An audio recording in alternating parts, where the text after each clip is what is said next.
É uma história com uma manchete tão chocante e triste que você precisa ler duas vezes para acreditar no que a polícia está alegando. Este menino de 7 anos está morto. Ele supostamente pesava 115 quilos. Agora, os pais dele estão sendo acusados de assassinato depois que o menino foi encontrado inconsciente em casa. Para um menino de 7 anos, 7, não está respirando. Parece que eles estão começando a fazer RCP. Tenho o boletim de ocorrência divulgado que detalha o que teria ocorrido no dia em que o menino foi encontrado, vivendo em condições tão horríveis que, segundo a polícia, não podem ser descritas com precisão. Estamos acompanhando o caso apresentado pela Law and Crime. Eu sou Chris Stewart. –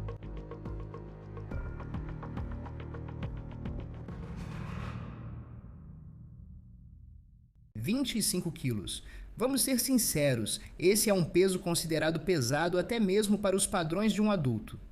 Mas para uma criança de 7 anos, você continua se perguntando, como isso é possível?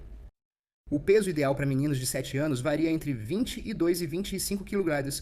No entanto, Casper O'Brien, de 7 anos, deveria ser conhecido por muito mais do que apenas a forma como morreu e seu peso na época em que faleceu, que transformaram isso em uma história nacional. Casper O'Brien, de 7 anos, enfrentou muitos desafios desde o nascimento. Sua família relata que ele foi diagnosticado com autismo e era não verbal. Mas seu obituário, e isso é importante, diz que Casper era um menino brilhante e amoroso, cujo espírito alegre tocou todos ao seu redor. Uma coisa importante a notar nesse obituário é que também está escrito que ele deixa seus pais, Jéssica e Damião. E o contexto aí é que o obituário foi escrito logo após Casper falecer em 4 de novembro de 2025. E muita coisa mudou desde então, porque Jéssica e Damião agora são acusados de matar o jovem Casper. Você talvez já tenha visto as manchetes dessa história, certamente aquele número, 255 libras, e as perguntas sobre como isso foi possível. Mas o relatório policial que temos, que estou prestes a compartilhar com você, traz detalhes que tornam essa história muito mais difícil. Porque eu vou te contar o que supostamente os pais de Casper disseram quando a polícia chegou à casa e quais foram as desculpas alegadas por eles. Não só sobre o estado da casa, mas também sobre a saúde do filho deles de 7 anos.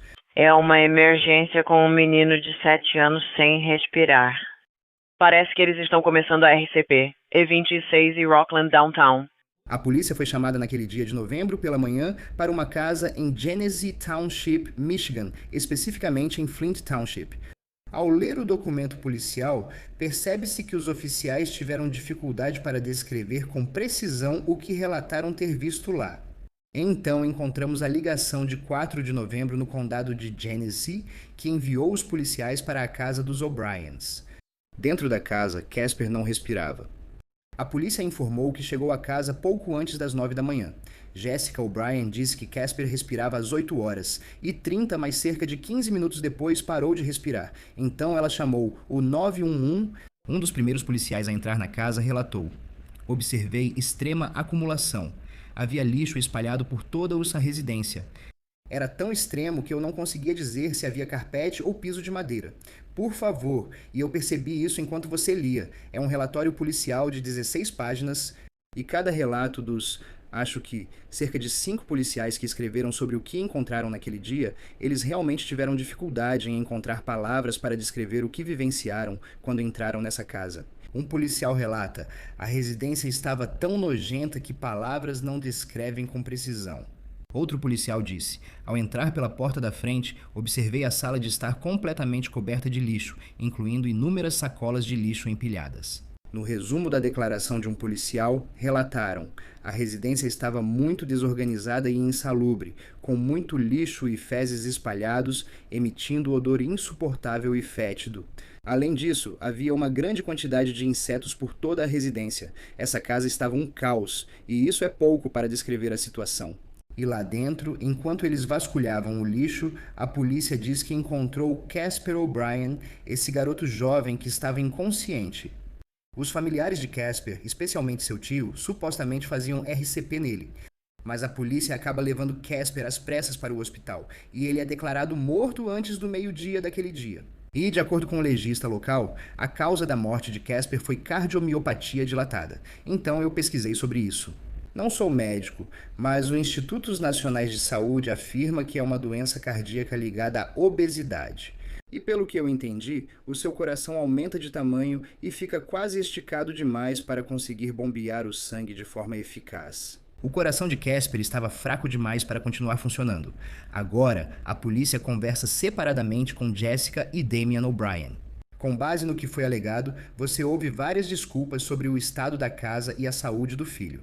Eles também têm uma filha de 5 anos que foi encontrada na casa. A polícia afirmou que as unhas dela estavam sujas, o cabelo embolado e ela tinha uma tosse forte, o que preocupou quanto à sua saúde. E quando você pensa em tudo o que estava potencialmente no ar, com as descrições que estamos recebendo de dentro da casa, isso é uma grande preocupação.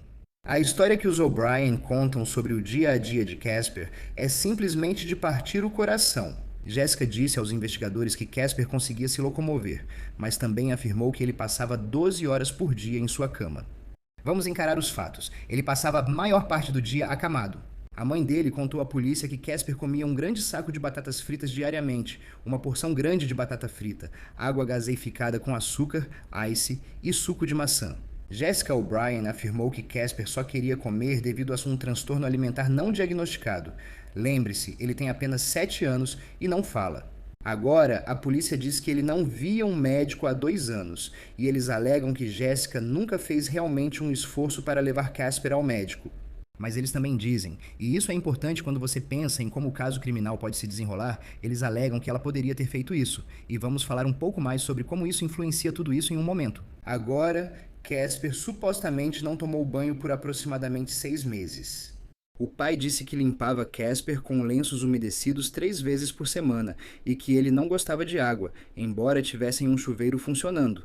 Esse é outro exemplo de algo que poderia ter sido feito, pois havia recursos, mas não foi realizado segundo a polícia. O que a polícia afirmou ter encontrado ao examinar o corpo de Casper no hospital é perturbador, por isso aviso antes de abordarmos o tema. A polícia diz que o saco em que Casper estava depois que foi declarado morto tinha um cheiro preocupante, mas não era o cheiro de um corpo em decomposição, e sim, segundo eles, de má higiene, sujeira e possível infecção. Casper aparentava não ter tomado banho por um período prolongado. Sujeira, pele morta e acúmulo desconhecido foram observados por todo o corpo de Casper. Casper tinha cabelos longos, muito sujos, e já formando dreadlocks em várias partes, mostrando que não eram escovados há muito tempo.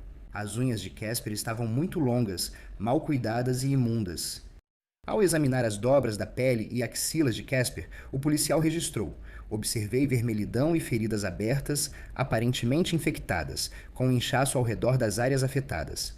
Também diz, abre aspas, observei algumas das piores feridas abertas e erupções cutâneas que já presenciei pessoalmente. A fralda descartável de Casper estava suja com fezes secas e urina. Ao tirar a fralda de Casper, havia erupções vermelhas profundas e feridas abertas na parte de trás das pernas, nas coxas e nas nádegas, aparentando infecção com vermelhidão e inchaço ao redor. Esses ferimentos e as supostas condições de Casper não surgem de repente.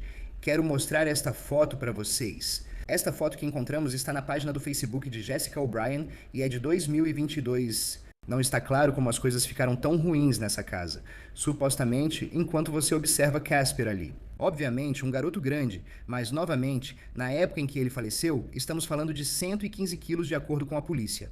Agora, no que diz respeito a Damian O'Brien, o pai, ele disse à polícia que achava que o filho pesava 77 quilos, o que, veja bem, ainda seria muito para uma criança de 7 anos. Mas, novamente, 115 quilos foi o peso informado pela polícia na época da morte.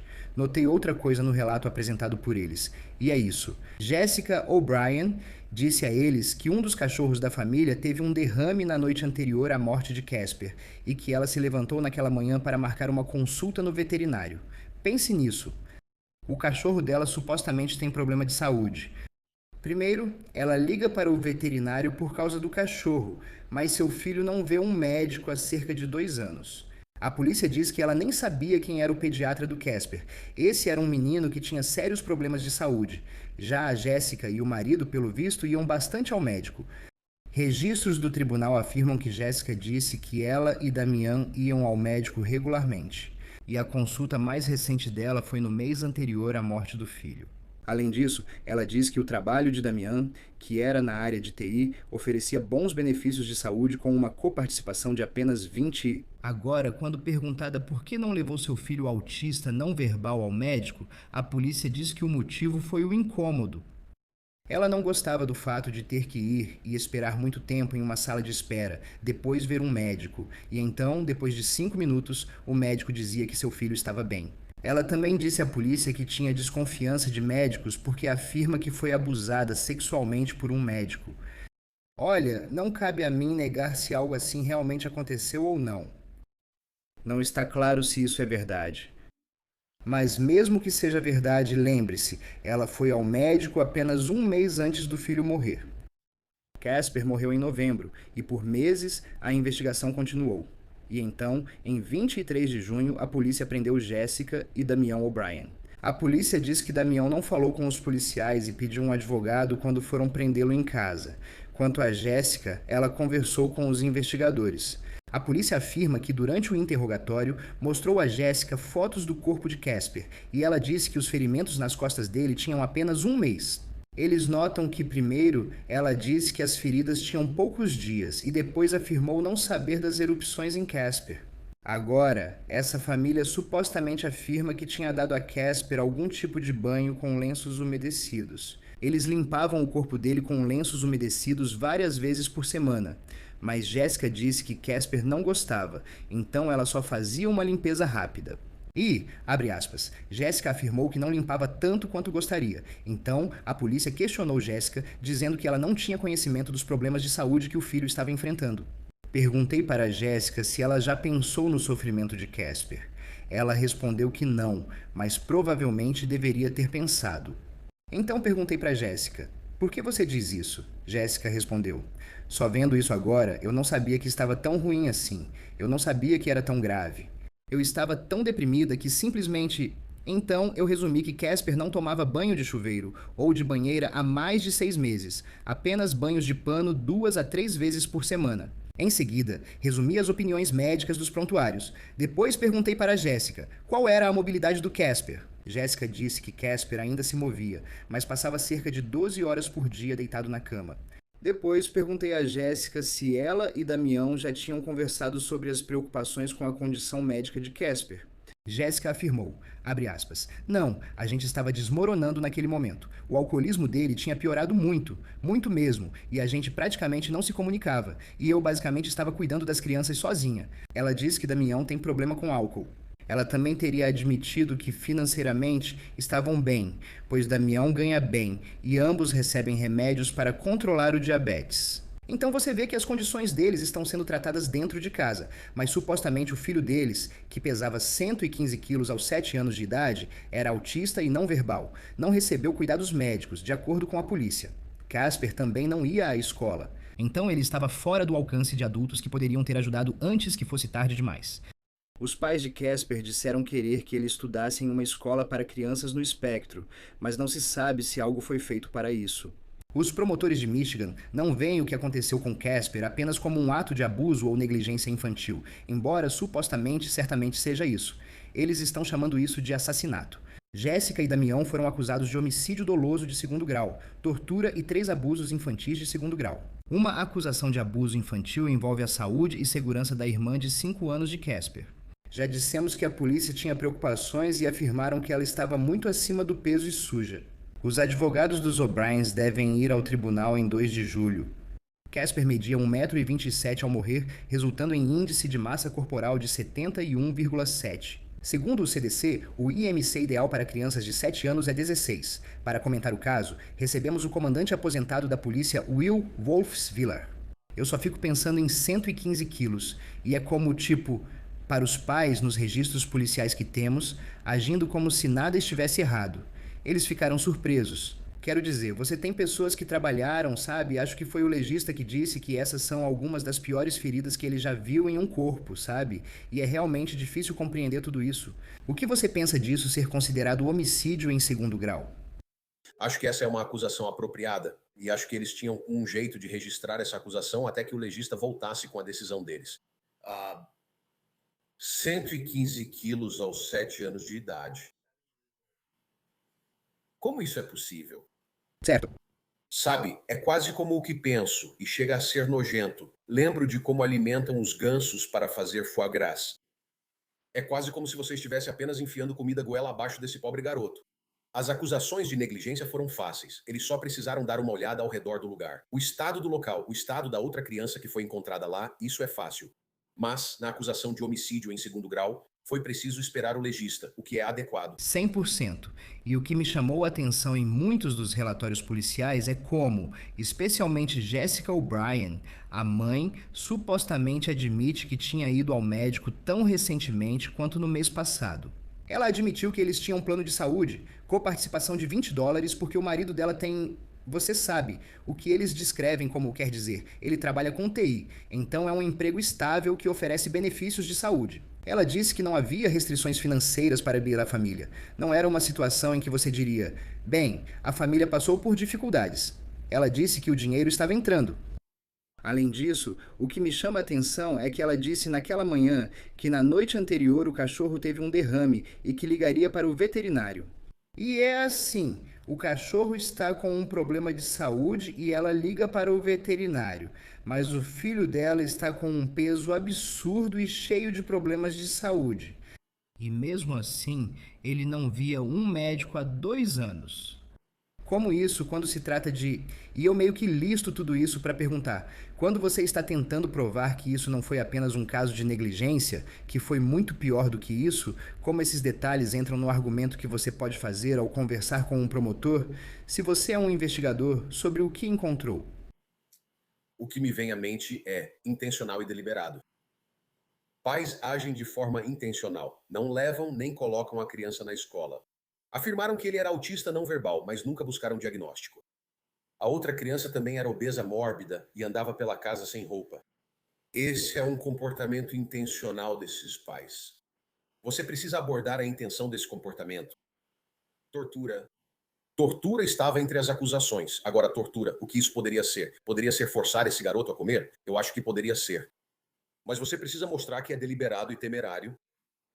A outra acusação, em Illinois, negligência infantil resultando em morte, mas não é assassinato. Se você prosseguir com a acusação de assassinato, considere que o legista afirmou que essas são das piores escaras que já viu. Eles já viram muitas dessas escaras, especialmente em idosos em casas de repouso que não são mudados de posição. Então eu acho que o promotor tem um caso forte. E acho que a polícia montou um bom caso para dizer que não foi só negligência, não foi só falta de atenção. Foi manter a criança longe do médico de forma intencional, intencionalmente, sabe? Não fornecer à criança um ambiente em que ele pudesse se desenvolver ou até melhorar. Acho que a acusação é adequada. É isso que precisa ser provado: comportamento imprudente e intencional. Também me chamou a atenção que a história pareceu mudar um pouco.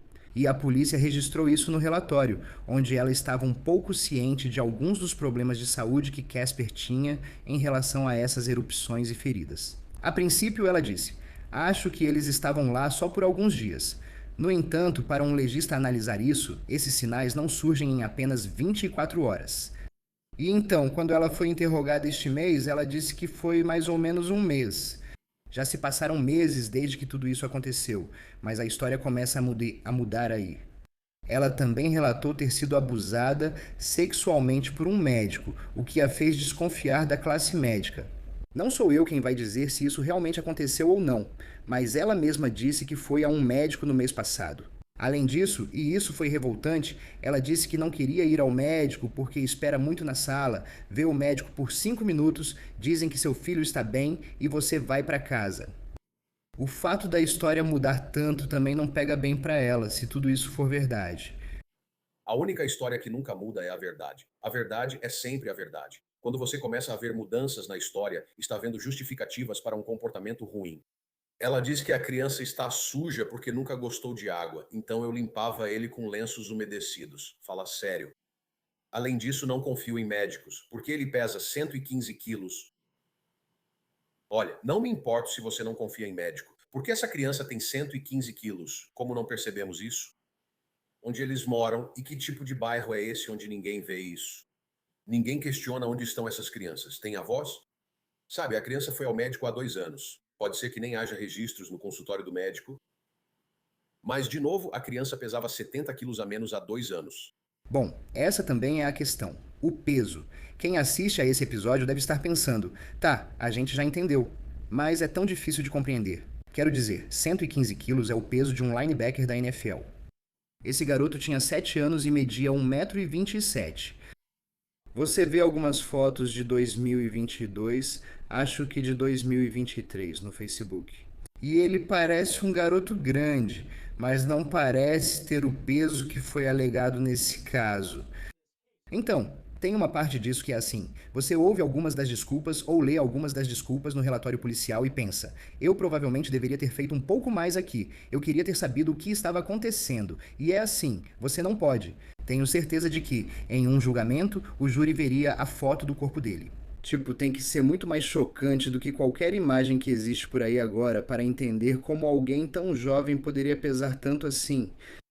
Trabalhei 32 anos no departamento de polícia, a maior parte desse tempo com homicídios. Já vi muita coisa, nunca vi nada parecido com aquilo. Quero dizer, já vi casos de negligência, já vi abuso e assassinato de bebês, mas nunca vi nada parecido com isso. Quando se trata de alguns desses casos de acumulação, porque também era evidente que o cheiro nessa casa era terrível. Quero dizer, um policial escreveu que não conseguia dizer se era piso de madeira ou carpete porque era tão sujo dentro dessa casa. Como, por exemplo, quando você já atendeu um caso de acumulação assim, eu sei que o cheiro deve ser terrível e você simplesmente tem que aguentar. Mas, em meio a tanto caos, o que você procura para conseguir reunir evidências? Como é reunir evidências em um ambiente assim? Quero dizer, quase. Aqui está o que você pensa. Você pensa em infestação de insetos, infestação de roedores, e você encontra isso. Eu te garanto, você encontra isso nessa casa. Além disso, você não consegue se mover, a incapacidade de se locomover, há riscos de incêndio. Há todas essas coisas que você realmente documenta. Você anota tudo isso para montar seu caso e fotografa e grava em vídeo. Tudo isso leva ao ambiente de interesse. E isso quero dizer, já tive alguns casos em que demoramos um pouco para chegar até a vítima porque você tinha que passar por cima de lixo. Cara, e e simplesmente parece que havia. Você só se pergunta como as pessoas. Aparentemente havia 4 cachorros na casa também, o que é, sabe? E aí tinha a mãe, o pai e um tio que não estava sendo acusado. Acusações, mas é preciso questionar o quanto ele sabia do que ocorria. Ainda assim, não há acusações contra ele. E aí Casper tinha uma filha de 5 anos que também estava, ou uma irmã, desculpe. E houve uma acusação de negligência relacionada à condição dela porque, segundo a polícia, também não era algo saudável. Seguindo em frente, olhando para a linha do tempo que levou até esse ponto. Então, Casper O'Brien morreu em 4 de novembro de 2025. Os pais dele foram presos, acredito que foi no dia 23 de junho. O que você acha do tempo que levou desde a manhã em que eles chegaram nessa casa até agora, quando os 2 pais foram presos? Quero dizer, não me surpreende que tenha demorado tanto. Tem muita coisa envolvida nisso. De novo, não estamos tentando provar uma acusação de negligência. Isso basicamente se prova sozinho. Estamos tentando provar uma acusação de assassinato. Então você vai precisar de tudo. E você sabe que eles não vão a lugar nenhum. Você sabe onde eles estão. Você já tirou a criança de 5 anos. Agora ela tem uma chance, talvez, de voltar a ser saudável e levar uma vida normal. É melhor garantir tudo em ordem antes de formalizar a acusação de homicídio, então não me surpreende a demora. E então, como alguém que já investigou casos de acumulação e negligência, isso leva à questão principal que acho que não conseguimos responder bem. Como algo assim acontece? Como uma casa chega a esse ponto? O que você já presenciou na sua carreira em casos de negligência assim? Como chega a esse ponto, mesmo nesse caso, por mais único e terrível que seja? Como uma casa chega ao estado em que estava em Flint Township, Michigan? Isso não começou há 7 anos. Isso não começou há 5 anos, quando tiveram essas crianças. Isso vem acontecendo há muito tempo para acumular tanto entulho e lixo. Isso já ocorria antes, então essas crianças nasceram nesse ambiente e só piora, não melhora. Mas não levou só 7 anos, foi ainda mais tempo. Porque o que você acha do fato de que ele parece, não vou dizer que ele era saudável, quero dizer, não conheço os registros médicos dele, do Casper, mas em 2022, 2023 ele parecia um garoto grande. Nesse período de 2 anos, ele ganhou peso de forma inesperada, o que desafia o que se pensaria possível para alguém tão jovem. Eu sei que ela disse algo sobre, bem, a dieta dele consistia em refrigerante com gás e batatas fritas. Não é possível. Certo. A quantidade de calorias que você teria que colocar num corpo, você chega a um peso em que precisa de X calorias para mantê-lo. Não sei o que ocorria naquela casa, mas, meu Deus. Você realmente levantou um ponto muito bom, porque no relatório policial, eu acho que o que eles alegam é tipo um saco grande de batatas fritas, uma porção grande de batata frita. E aí essa água com gelo, mas na verdade é tipo um refrigerante açucarado e gaseificado, basicamente. E mesmo assim, isso ainda não chega naquele peso específico. Parece que tem que ter mais coisa ali. Você teria que ter um gotejamento constante de refrigerante açucarado, quase como um soro, para conseguir colocar tantas calorias no corpo e ganhar esse tipo de peso. Tem que ser forçado, quase como alimentação forçada. Não vejo outra opção. Quero dizer, isso ainda não foi alegado até agora, mas você também pensa de novo, tipo, para um adulto que talvez tenha uns 1,80 metros de altura, a quantidade de esforço que você teria que fazer ao longo de um longo período de tempo para, tipo, chegar nesse número é simplesmente desafia tudo. Eu pensava assim, mesmo sem ser especialista, mas como isso seria possível? Vamos ver o que acontece a seguir nessa história. Esse garoto merecia uma vida melhor do que teve em seus apenas 7 anos conosco. Vamos ver o que acontece. Acho que os advogados dos pais devem ir ao tribunal amanhã. Vamos ver o que acontece a seguir, já que Jessica e Damian O'Brien enfrentam acusações incluindo homicídio em segundo grau. Comandante aposentado de detetives Will Svilar, ex-departamento de polícia de Chicago. É ótimo tê-lo no Law and Crime. Agora você tem um podcast disponível no YouTube. O que as pessoas precisam saber sobre ele? Somos 4 pessoas. Eu, com 32 anos na divisão de homicídios da polícia de Chicago, 2 excelentes detetives de homicídios, Danny Stover e Tim Murphy, e Maureen O'Connell, que tem 25 anos de experiência no FBI e é simplesmente brilhante. Nosso podcast se chama Big City Crime Inside the Red Tape. Inside the Red Tape significa que já estivemos dentro da fita vermelha, o perímetro interno da cena do crime. Então, estamos apenas tentando dar nossa perspectiva sobre, você sabe, crimes que estão acontecendo ao redor do mundo e do país, a partir do que nós, com nossa experiência, já vimos de dentro da fita vermelha.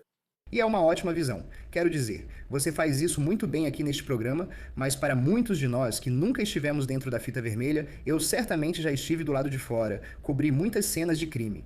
É sempre fascinante ouvir como todos vocês das forças de segurança conseguem reunir esses casos. Como vemos na história, situações difíceis surgem no caminho para tentar obter uma condenação, e muitos desses casos são complicados. Comandante aposentado de detetives, Will Suveilar, do Departamento de Polícia de Chicago. Sempre ótimo ter você aqui no Law and Crime. Obrigado por estar conosco hoje. Isso é tudo para o On The Case, apresentado pelo Law and Crime. Inscreva-se no nosso canal no YouTube e no Spotify. Também estamos transmitindo no Peacock. Eu sou Chris Stewart. Nos vemos na próxima vez.